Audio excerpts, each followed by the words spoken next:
British संसद में 4 जुलाई 1947 को इंडियन इंडिपेंडेंस बिल पेश किया गया, जो सीधे माउंटबेटन प्लान पर आधारित एक ऐतिहासिक कदम था।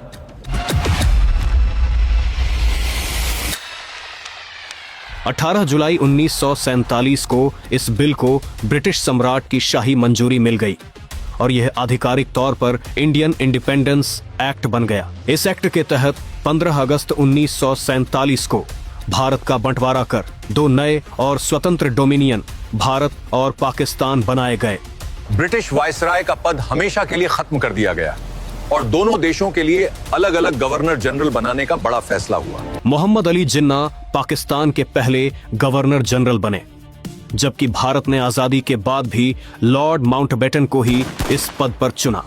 दोनों देशों की संविधान सभाओं को पूरी ताकत और आजादी दी गई कि वे अपने अपने देश के लिए मनचाहा नया संविधान बना सकें। माँ, तूने ये खबर सुनी क्या? कि अब ब्रिटिश संसद का भारतीय कानूनों पर कोई भी कंट्रोल नहीं रहा। आजाद भारत की संविधान सभा पूरी तरह से संप्रभु और ताकतवर बन गई। ये तय हुआ कि जब तक दोनों देश अपना नया संविधान नहीं बना लेते, उनका प्रशासन गवर्नमेंट ऑफ इंडिया एक्ट 1935 के तहत ही चलेगा। ब्रिटिश ताज का भारत की 560 से अधिक रियासतों पर से अधिकार खत्म हो गया।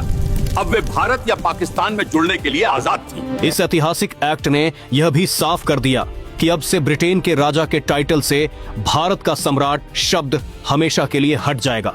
Secretary of state for India का पद भी खत्म कर दिया गया और सिविल सर्वेंट्स को उनकी नौकरियों में पुरानी सुविधाएं मिलती रहने का वादा किया गया। सर सिरिल रेडक्लिफ के नेतृत्व में एक बाउंड्री कमीशन बनाया गया, जिसका काम भारत और पाकिस्तान के बीच पंजाब और बंगाल की सीमाएं खींचना था। 14 अगस्त 1947 को पाकिस्तान ने आजादी का जश्न मनाया और दुनिया के नक्शे पर एक नए देश के रूप में अपनी जगह बनाई। 14 और 15 अगस्त की ऐतिहासिक आधी रात को जवाहरलाल नेहरू ने अपना मशहूर ट्रिस्ट विद डेस्टिनी भाषण दिया और भारत पूरी तरह आजाद हो गया।